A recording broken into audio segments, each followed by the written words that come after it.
All right, everybody. Welcome to today's episode of the Friday Night Movie Podcast, where Bronx tells you what he thinks of all the Super Bowl ads by himself.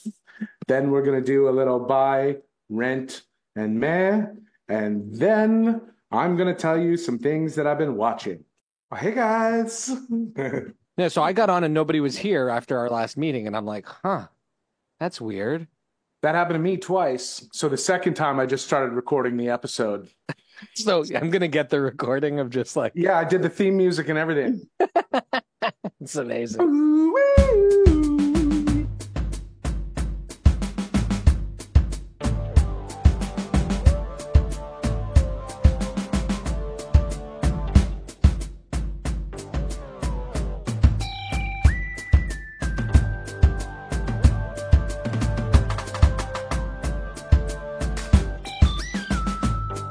Here we are, and welcome to a super episode of the Friday Night Movie Podcast. And we continue one of our greatest Friday Night Movie traditions, where the episode after the Super Bowl, we bring on advertising titan Mark Aronson, also known as Bobby Buttons, to break down the most important part of the Super Bowl, which are the ads in the ad industry and how that's playing out.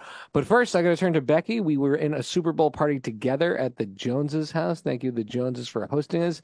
Becky, I want to start by complimenting the incredible spin on nachos that you made.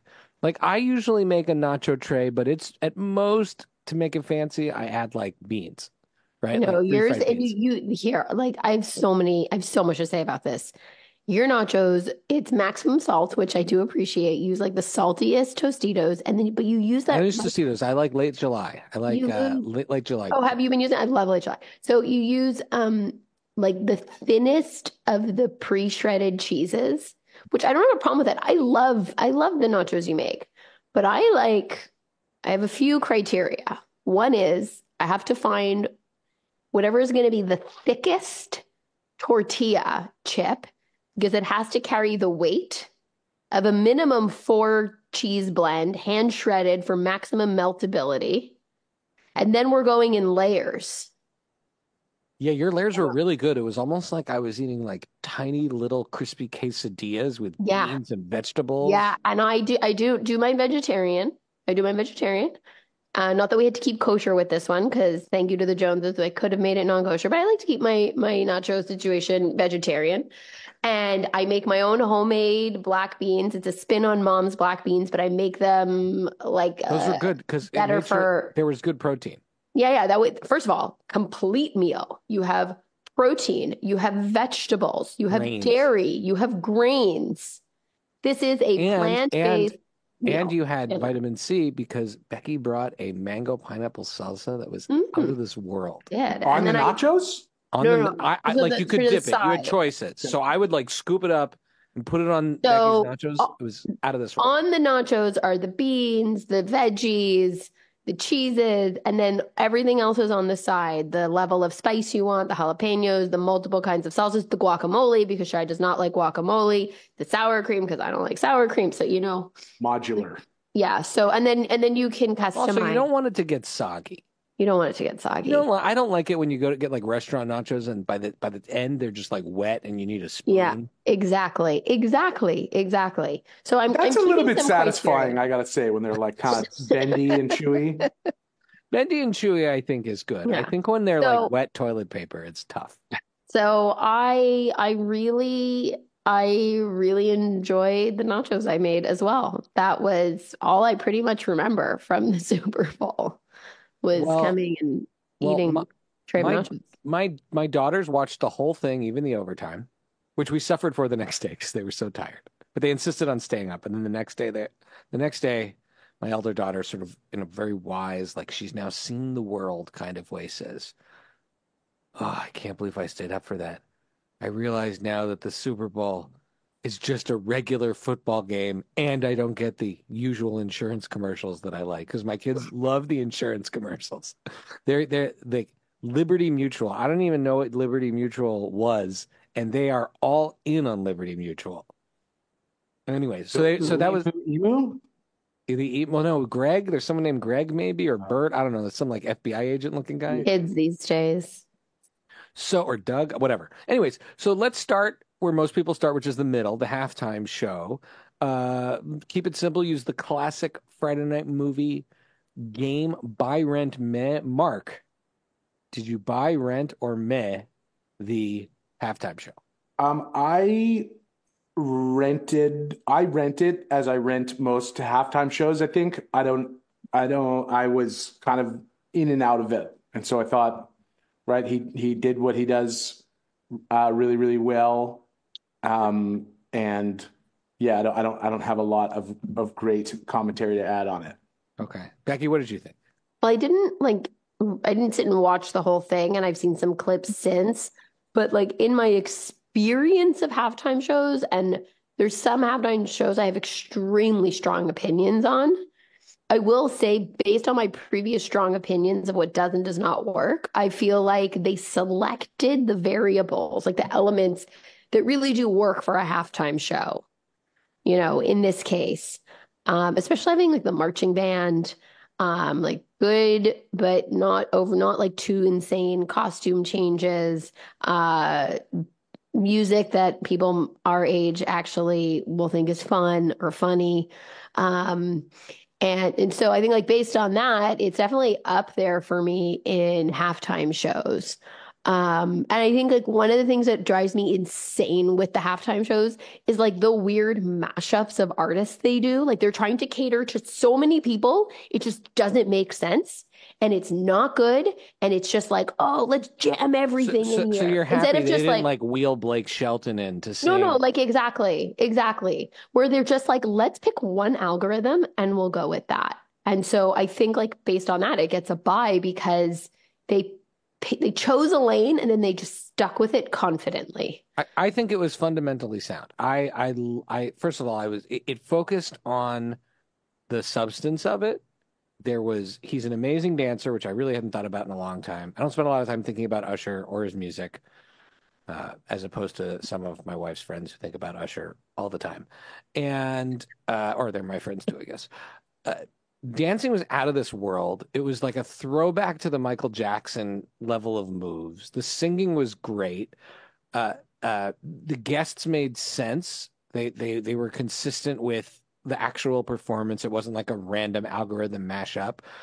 And the wardrobe stuff was cool, not over the top, but I did think it was funny. Mark, you pointed out this is the 20th anniversary since Janet Jackson's wardrobe malfunction that like ruined her life. And this is the second time since then I've seen a shirtless man dancing, right? Because we had Adam Levine that time. That kind of sucked. Yeah. But Usher's shirtless dancing was fantastic. But it's kind of amazing to me that like it's such a constant like rubbing it in, salt on the wound every time they do that. When you look back at how Janet Jackson was sort of punished, Justin Timberlake was never punished, and that always sits with me. But I did buy it. I thought it was fantastic, and I couldn't tell you a single Usher song. The one song I recognized, I thought was a Weird Al song because the only version I've heard is this confession song. Weird Al has a confession song that is a parody of it, I guess. What about the one from Hitch? You love Hitch. I like Hitch, but I don't remember any of the songs. This is a song from Hitch. Either way, didn't know a single song. Thought it was great. Glad there was glad Paul McCartney didn't come out in the middle and sing Yesterdays or something like that. Exactly. Like it starts to look like the What's Up With That sketch on SNL some years. This was good. All right, Mark. Well, one thing just worth mentioning halftime show wise is it in some ways it is a 13-minute long ad, right? Usher who is it advertising? Usher? Well, yeah, right. He's dropping a new album, and he got to basically be in front of the largest television audience. Right, they estimated that he got between $50 and $60 million worth of exposure by being in that. The amount of time, because the NFL doesn't pay halftime show artists. In fact, many of them go out of pocket to like over and above the budget for their spectacle Wow. or whatever. So, right there's that for Usher, and then Apple Music pays. They did a 5-year deal, which is roughly $50 million a year to sponsor the halftime show. Oh, wow. Um, Okay. Kind of an interest. Whoa, It's like an enterprise in and of itself. God. Oh, so that is really interesting. Now, a big game at the Super Bowl, which I think is a good question for you in general, is this notion of all the celebrities. Like at the end of the game, towards the end of the game, they did like the rotation of all the celebrities that are there. And obviously there was a lot of Taylor Swift and although they didn't do it, I think excessively compared to other times in the season. So I think they were like, I mean, I would have liked to see them when something bad happened. I would have liked to see her more, but that like I don't know what her secret police does if she's shown in an unfavorable light on television. So I appreciate that. But I really enjoyed the sad looks, like the depressed looking people who are at this game. Because you know what they're thinking about, right? If they're not like super VIPs, they had to walk through, having gone to a Super Bowl, all the lines and shit that you have to do to get into a Super Bowl. And all I would be sitting there is thinking about how am I going to get an Uber afterwards? I would be I so think I stressed. wonder if like those because I'm watching those celebrities be there. I'm like, do they even like they don't even seem like this is what they want to be doing, that this game is important to them, that they enjoy this. I wonder if it's that free marketing thing. Right, If like it's like, oh, ugh, I have to go to the Super Bowl so that they show me on TV so that people remember I make music. Remember I'm going to be in a movie. And then you show them and they just look so bored and miserable. Like Lady Gaga looked like she was well, maybe she was just bummed because it was the waiting for. Chiefs and the 49ers, because I bet But she's then like a like real why would she sports fan. go? Like why would she go? I mean, a lot of business happens at the Super Bowl. Oh. Like right, Oh, major brands, major advertisers, all the big wigs of um, all those things are there. So it could yeah. be she had an obligation, or she felt obligated, or it was important for her to meet this whoever person from Apple Music, or what there, there's a lot of work that goes on at the Super Bowl. Okay, that's fair. All right. Now, speaking of work, this is one of your most exciting times of the year in your industry. What I'd love to kick off with just like what are the trends this year? What were like I thought I saw some things like some themes, but you know that there are like deliberate themes being like crafted in labs somewhere.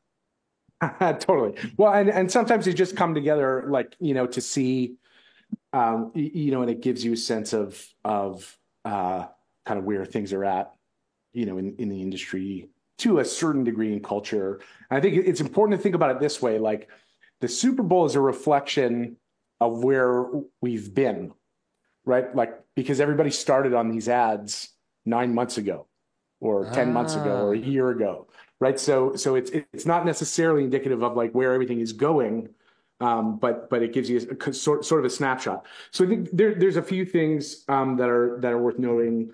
One is generally, it seems like the overall, like if you take them all in aggregate, the quality of the creative and the quality of advertising is better this year. okay. Like a couple, when we talked right after the pandemic, it was brutal, and then the year after, it actually was worse. And so it seems like actually now, you've got some stuff that feels like it's working Mhm. pretty well, as ads. Um, Another thing, that continues to be a massive trend is celebrities. It's almost like uh, it, it's almost like it goes without saying. There was a time where it was like, okay, that's going to be a very deliberate choice, and it's going to be really expensive, and so maybe we'll use a celebrity. But now I think this year was over 70% of the ads had Wow. celebrities in I them. mean, there were celebrities in the background, right? Like there's celebrities that they Mhm. paid them to show up to say one thing or hold a bag of chips. Or like Jason Sudeikis has one line in that very boring soccer Oh my God, I have thoughts on that. beer commercial. And I'm like, how it costs a lot of money to get Jason Sudeikis to do anything, I assume. And then you're paying for him to say that one line. Although I will say, watching a video about a bunch of people with light beer and soccer, I was not interested in that commercial. And then I was like, ooh, Ted Well, Lasso. It's kind of okay. how I feel about soccer. Okay, no, but that's my point. If you're putting one of the biggest soccer stars on the planet in your commercial, but the only way people are going to recognize that this is like kind of even like about soccer or maybe there's someone famous in soccer in this is because you need Ted Lasso to say a line, then your commercial doesn't work. If you need Ted Lasso to help people read that it's about a huge soccer star, this isn't working. Come up with a new concept. Was the soccer commercial for the global audience? I don't remember what beer it is. It doesn't matter. The point was that no one would know what it was about unless you had Ted Lasso there. Why are you paying all this money for this huge I mean, the superstar? little kids at our Super Bowl party were like, "That's messy. That's messy." I'm like, "What's messy?" These nachos are messy. Yeah. Should have put the toppings on the side. No, I think that's right. And I think actually like, because now basically almost 70% had a celebrity. Almost half had more than one celebrity.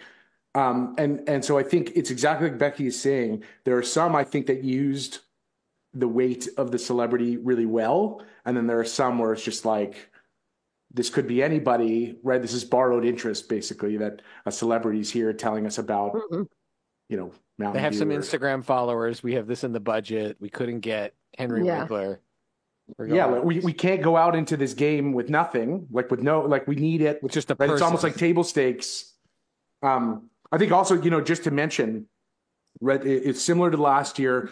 30 seconds of airtime is $7 million Oh my this God. year. So, you know, and then And that's before you make the commercial.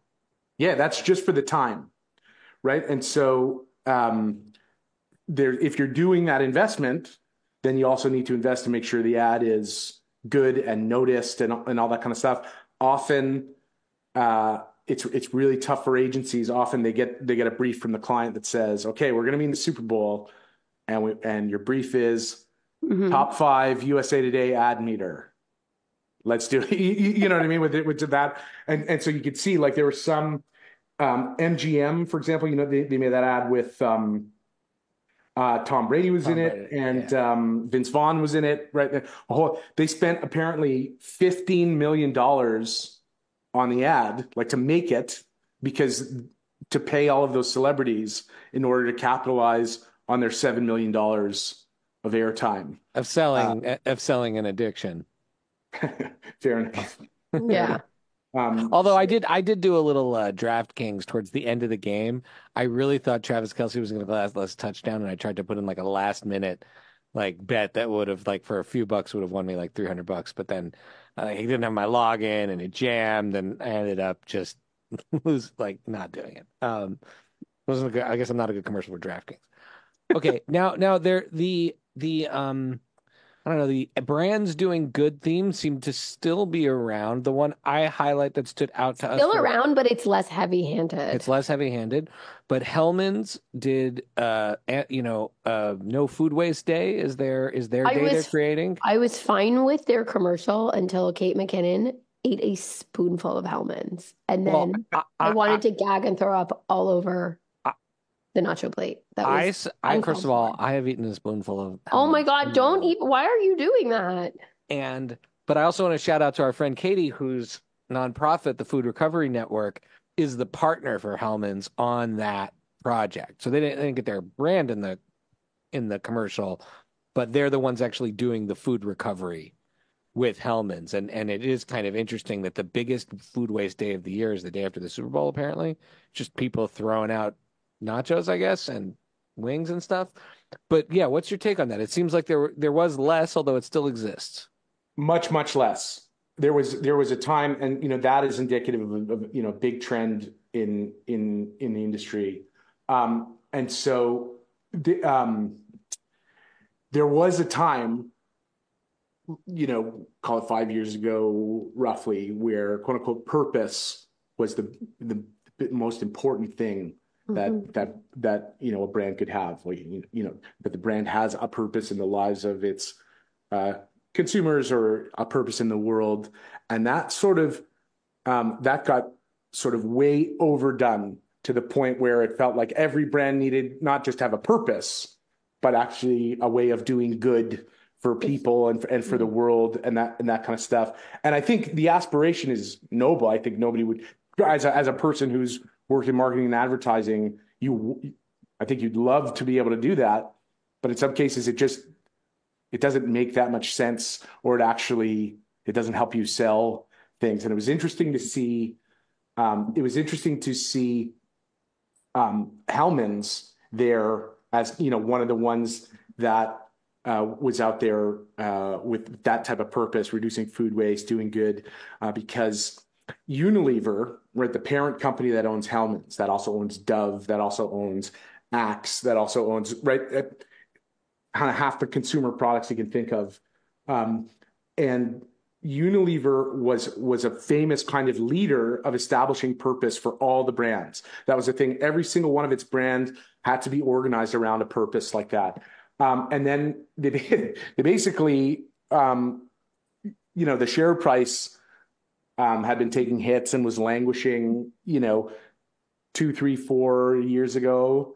And one of their biggest shareholders, a guy named Terry Smith, basically actually used Hellmann's as the example. And he said, addressing the CEO of Unilever, that it's ludicrous that a mayonnaise needs a purpose. And so, he basically said, oh, that's so cool. Then they sort of defied that. That actually, but their thing with food waste, it tracks. Like I see that, and they can, through their advertising, they can create that connective tissue. I get that. That doesn't seem insane to me. I agree with that. And in truth, it's actually changed the purpose, because you're absolutely right. Like, it's a much better fit. It does track. Earlier on, and this is, I think, even before, this guy Terry Smith had a whole issue about it and said that Unilever has lost the plot. They earlier on, they established their purpose as like real food, right? Right, and it's made with real eggs, and they wanted people to plant urban gardens and this whole. And so I think, exactly to your point, they found something that's a tighter connection and more intuitive, for the actual product. Okay, very cool. All right, well, let's talk about It's also an easier call to action, the food waste thing, than like planting an urban garden. Yeah, eat your mayonnaise so you don't waste food. I get it. Now, one other thing, just as a tidbit of interest, overtime is like a whole thing for ads, right? Because this is only the second Super Bowl. This is where, by the way, I do believe in the conspiracy. Is there like a stock floor where people are like, I'm not shouting and trading? I got 7 million. I got 8.5. Who's going to give me 9? It's like an auctioneer stock market. I'm not saying it's like a government psyop, but I was there. I was like literally watching it, being like, convenient overtime in this year of all years. The only thing we were missing was the Travis Kelce touchdown, which I thought was part of the story. Right. It might as well have been rigged. Like, I think CBS got an extra $60 or $70 million out of the overtime, right? For the spots. And so it was, which contributes to a total. They were close to $650 million in advertising revenue from the game, just for selling space. And so it's interesting. What happened was, in 2017, I think was the last time the game went into overtime. And Fox hadn't really planned for it. So there started to be just this like frantic, fourth quarter, calling, messaging, right, to basically line up advertisers for the space that was going to go on in overtime. And so, like, they were literally selling ad space as the fourth quarter was ticking down. They were like, we're in it, and so CBS this year planned for a contingency. And what they do is they sold, 5 or 6 or 7 spots at a slightly reduced rate, or they sort of like pre-sold them, and then you obviously get the money back if it didn't go in overtime. And then so you could see, like, there were brands that were ready with that. State Farm was one of the ads that went on in overtime, and they had a 30-second version of the 60-second Arnold Schwarzenegger ad that they ran earlier in the game. So they were obviously ready for that. But yeah, there's like a whole bunch of jockeying and stuff. So just thought that was kind of an interesting. I was really curious about what happens if the game goes into overtime. All right, now let's talk about the big anti-Semitism in the room. Elephant in the room, the anti-Semitic elephant in the room, whatever you want to call it. But this is the first time in my lifetime I've seen anything Jewish in a Super Bowl. And a lot was made over Robert Kraft. I only saw one ad actually during the Super Bowl. It seemed that there was maybe two ads from the campaign that when we're just talking about the stand up against anti-Semitism, Robert Kraft, I'm not talking about the other things, we're just digging in on that. There was the commercial with the garage door that seemed to break before the Super Bowl, but then there was one with Clarence Jones, the speechwriter for Martin Luther King, it was interesting. It was sponsored by Stand Up Against Jewish Hate or Anti-Semitism, but it was a broader message about tolerance against hate. And I haven't read all the criticisms, but they're like, I've seen criticisms from like every possible angle of this ad. It seemed to upset everyone, but on its merits, I like the message. I think it's interesting. I like that that's what the choice they made was to include other people. Yeah, I really agree with that. Well, it's sort of interesting, like if you think about it from a strategy perspective in terms of what they're trying to do with this ad and how are they going to connect and offer people a message against Jewish hate, right? The garage door that you're referring to is older, like, and it happened. It is aired kind of before, and there's a previous iteration of the campaign, probably almost a year ago. Oh, wow. Okay. And so it's interesting to me. It's a little bit indicative of the, and this might be just, me paranoid reading into it, but in my mind, it's a little bit indicative of how far worse anti-Semitism has gotten, right? The garage door one is basically a message of like, okay, go ahead, say to their face, you're too chicken, right? It's kind of a cowardly thing. Go ahead and own it if you're gonna, right? And help your neighbors. Exactly right. Whereas here, exactly to your point, they were linking it to a larger thing, right? They're not asking people, because it's a hard sell now, just to stand up to anti-Jewish hate. They're saying that's indicative of all hate, right? And it doesn't have a place. And so, which some people seem to have a huge problem with that notion, by the way. Yeah. Yep. That's been. And then there are other people who I don't agree with that criticized who I follow who criticized the ad for being like all lives matter, like white, sort of like watering down the conversation. And I think that's dumb. I think the hate is intertwined. And a big part of American Jewish history is standing up against hate in a lot of different places. So for me, I thought it was safe. It was definitely the safest possible ad they could have done. But I think what they were trying to convey was that interlinked notion. And I think that's the right kind of vibe. But it seems for some people it wasn't ethnocentric enough. And for other people, they were like, well, they don't want Jews in whatever quarters they're in, including the one that's fighting hate, I guess. I don't know. But I thought it was good. I thought it was good. Me too. What about you, Mark? Do you overall you think it was good?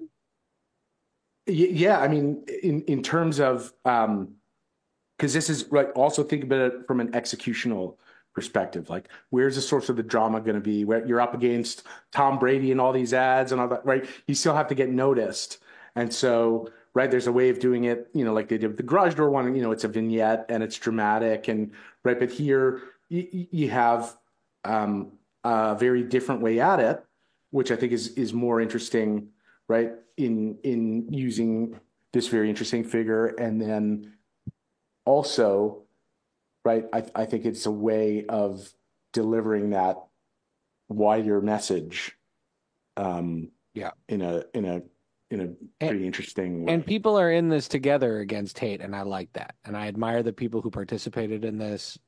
Clarence Jones for being a part of it. Good stuff. I'm not like the biggest specific Robert Kraft fan, especially since he owns the New England Patriots. But on this one, I appreciate the message for sure. Yeah, I respect him putting his backing those commercials and putting them in there.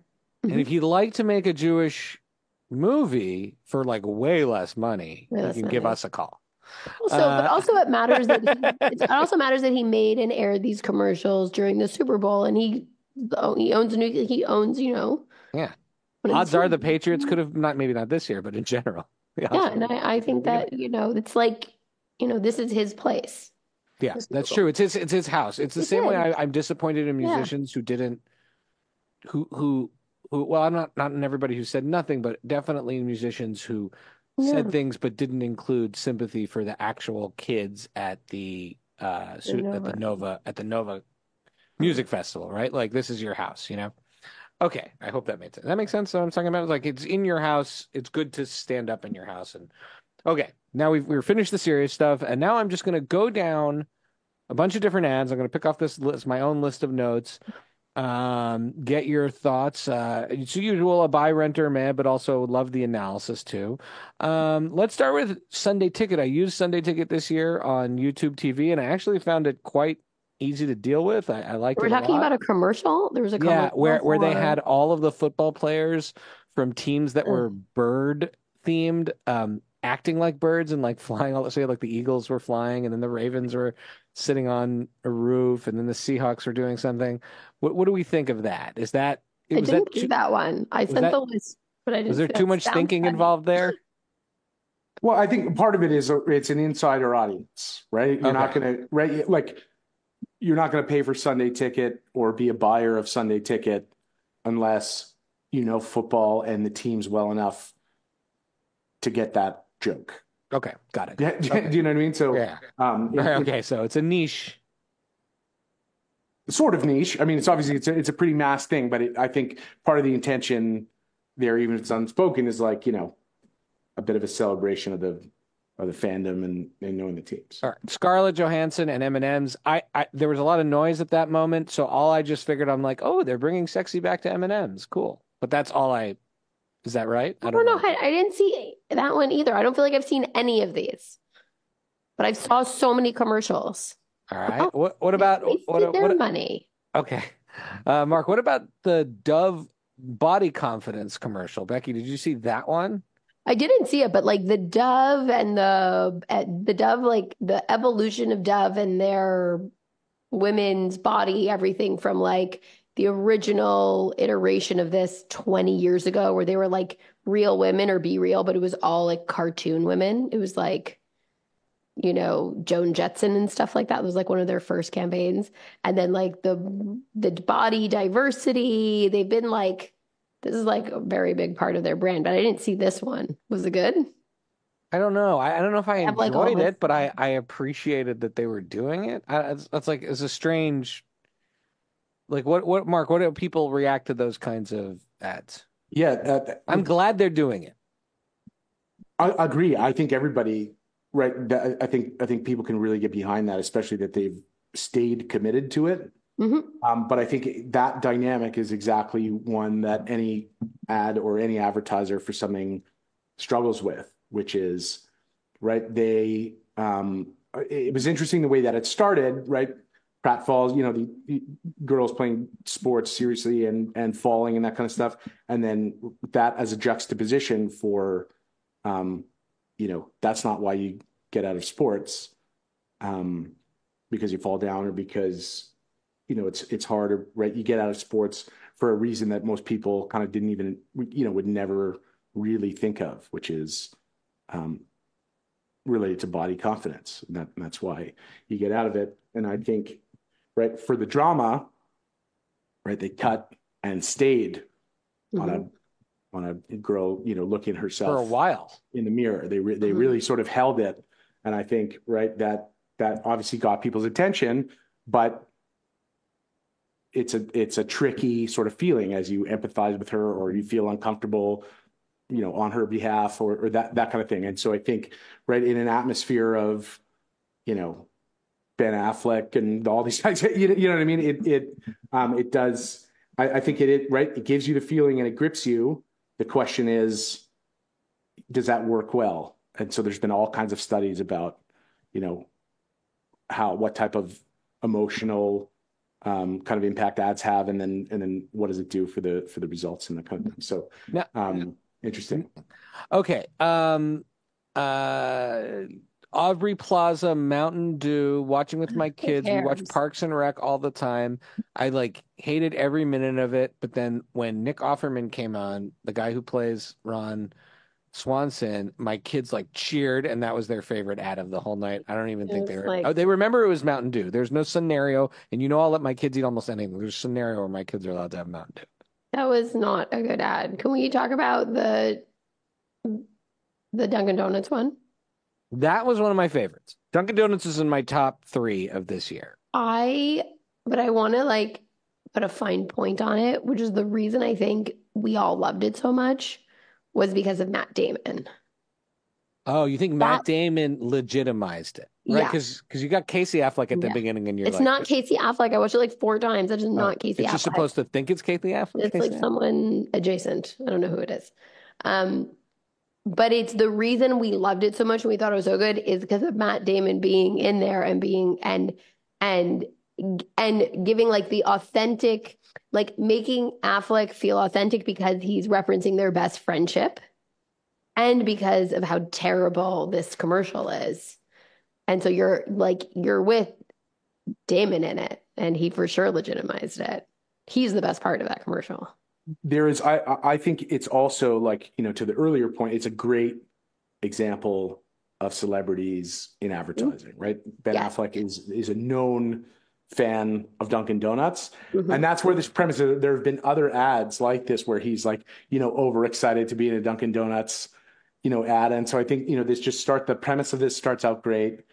It's a great fit in that way. Tom Brady, why not? It's also worth noting, Ben Affleck actually makes these ads. He directs them, and his production company do the as part of a deal with Dunkin' Donuts, and so you can sort of feel that he's the self-deprecating humor is great. Him and J-Lo, right? Him and Ben Affleck. When you tie him with either of those two people, right? Everything is worth more. You say it works because he genuinely likes this brand. And we all know that he's genuinely friends with Matt Damon, right? And so that's why. The only thing you're missing is maybe some kind of weird Marky Mark preview. Okay. No. Here's one that I think for me I thought was insane. Okay. There's one I thought I was watching this and I've studied political campaign history. The one with Kennedy, kind of in the old-timey Kennedy ads. I was watching this and I'm like, this is the bad Kennedy, right, everyone? What is going on here? And also, I asked myself, who is this for? People who remember the ads from the 1960s or people like me who studied political campaign history? And then it seems that he's already apologized for the ad. That's how bad the ad went. It's nefarious, and in a way it's brilliant. Because, the people who remember those ads, or John F. Kennedy, are the ones that vote. And so this is basically, they're out there saying, no, this guy's right. If you like John F. Kennedy, here's this guy. He's legit. He's just one of these Kennedy, they're tying that legacy. They're duct taping it onto him. And so, agreed. More they're duct taping a corpse to him. It was so gross. It was defiling, I completely agree with that. And I think, the apology did come out. He had to do that. He had to apologize for it. But I think I can understand where it originated from, right, as a way of boosting this guy with key independent voters. Now, Becky, did you see the commercial for Poppy? It was like a drink. Yeah. was like Gen Z turned into a drink. That's the impression I got, but is that just because I'm old? Yeah, It was it's like wild. this is the soda that's acceptable to Gen Z. We're not going to drink your old boomer sodas. We're going to drink our whatever probiotic sodas, whatever the Poppy does. I'm sure it does one of those things. I'm sure it has extra bacterias or fruit juices or who knows, right? Something like that. Mark, you're an Actually, expert I on buy beverages. Poppy. I definitely have Poppies in my fridge, even though I don't drink sodas. Totally right. And I think the feeling of it, the art direction, the way the way it all came together, it gives you that exactly like you're saying, Becky, that Gen Z. I think, but listening to it, I mean, they're basically like, this is the future of civilization right here. And they bought 60 seconds, so that, that's really something. It's a lot of money. That's Yeah. $14 million of probiotics. I don't even know if it's probiotic. I'm just I don't know. assuming. I'm just assuming Gen Z need. So They don't eat dairy anymore, so they don't get any of that like yogurt probiotics. So they just need to like put it in their sodas and their rice milks. So Uber Eats, I caught the end of this one, and I saw Schwimmer and Jennifer Aniston. I didn't understand the plot because I only caught the end, but I was like, oh, I like them together. That's fun. But they got into trouble before it aired. They got into serious trouble. Well, there's a peanut allergy bit in that commercial that I found like unsettling. Yeah, they got not into funny. There was big backlash. Like, come on, guys, why are you still so dumb? How is there nobody in the room? Is there really nobody in the room being like, we have covered this as one of the things you can't be an idiot about? That has been covered. All right, I have two more I want to ask Mark about before he's got to go. No, wait, we have to talk about my other favorite. You've been talking and you keep mentioning ones. I want to mention Okay, but just give me a second here. I just got to get to this one in particular, and that is Bud Light, which Mark has commented on many times. This to me was just like it was like Bud Light throws a sausage party. It was like dudes and mustaches. And I was like, this now looks like Bud Light after the brand assassination, trying to recapture some magic in a way that is just dumb. That's a perfect assessment of it, I think. Right. And again, imagine, right, 9 months ago when they were going to do, it was even crazier. And yeah, it's 100%. Truthfully, I don't think, honestly, that people at Anheuser-Busch that work on Bud Light think there's a future for this audience.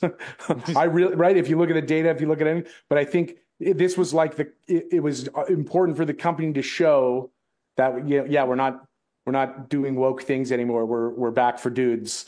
And I truthfully, like, if you think about, one of the spots we talked about last year was that Bud Light ad with Miles Teller, which was interesting and fresh. Love that one. And inclusive, right? To think that they've left all of that sort of behind, they were sort of onto something. They've left that behind in favor, of this. It's really a shame. All right, Becky, your favorite. Let's have Mark weigh in on your favorite. Beyonce and Tony Hale, Breaking Verizon. Brilliant. It was incredible. First of all, because he's the ultimate personal assistant man from Veep. So I 100% believe him as like being her person. And it was absolutely brilliant because it was a little bit self-deprecating for her. She's making fun of herself. She's showing she has a good sense of humor. It was ridiculous. It was sleek. It was creative. It was funny. I loved it. And he's so funny. He like grounds it and makes it somehow believable. And she has great comic timing in this too. She's fabulous. People let's not forget how she's a great performer in every respect. The other thing I would add is that, they found a way to thread the needle to make it, actually true for the product and tell you, right, you can't break this internet like that. Whereas there's so many ads that were just like, okay, this is Mountain Dew Blast and we're going to have Aubrey Plaza say blast 10 times.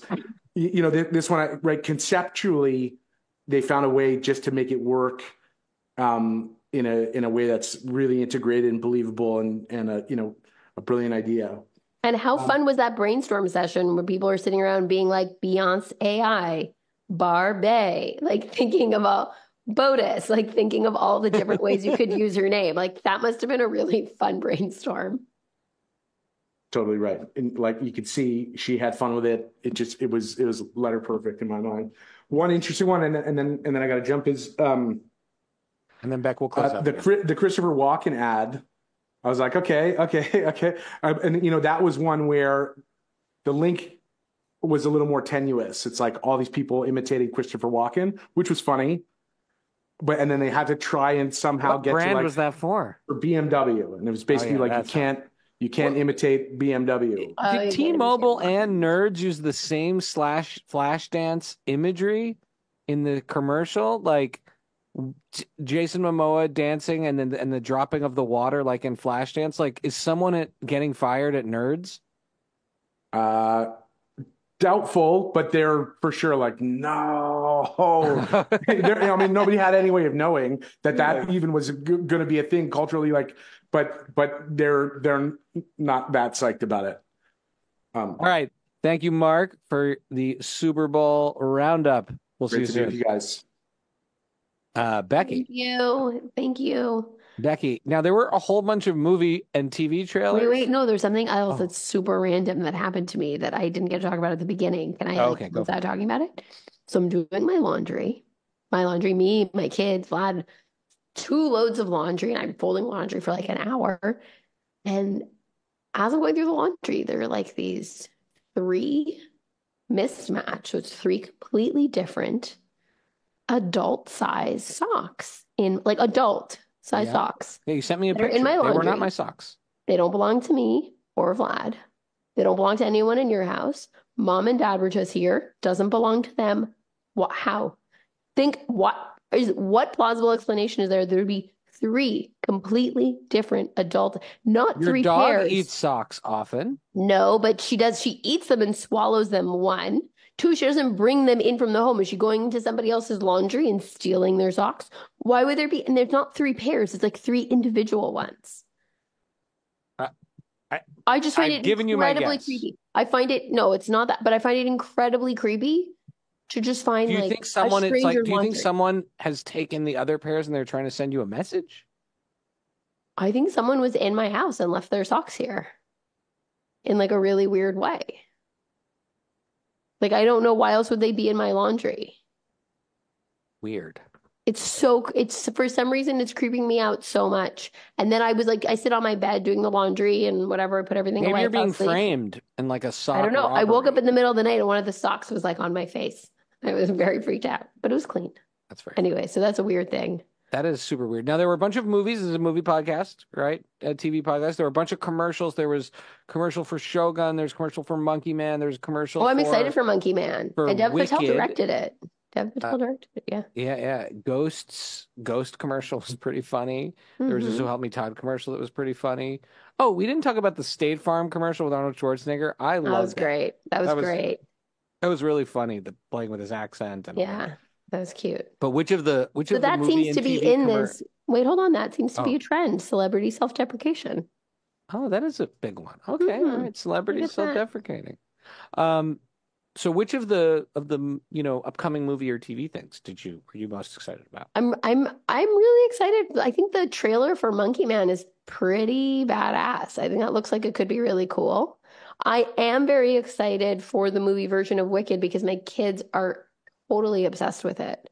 And so anything where I can take them to the movies and it's not just like another whatever studio churned out cartoon, but it's like an experience, a movie experience I get really excited for that I could do with them.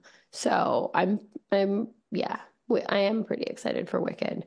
And sure to be some great singing with the cast they have, right? Cynthia and Revo and Ariana Grande. So all right, very cool. Shogun looks awesome. I love that book. Cool. I'm jazzed about like doing that with today's filming techniques and anyways, the original one was cool. All right, cool. Well, with that, happy Super Bowl season, Beck. And happy Super Bowl. Talk to you soon. Love you. Bye.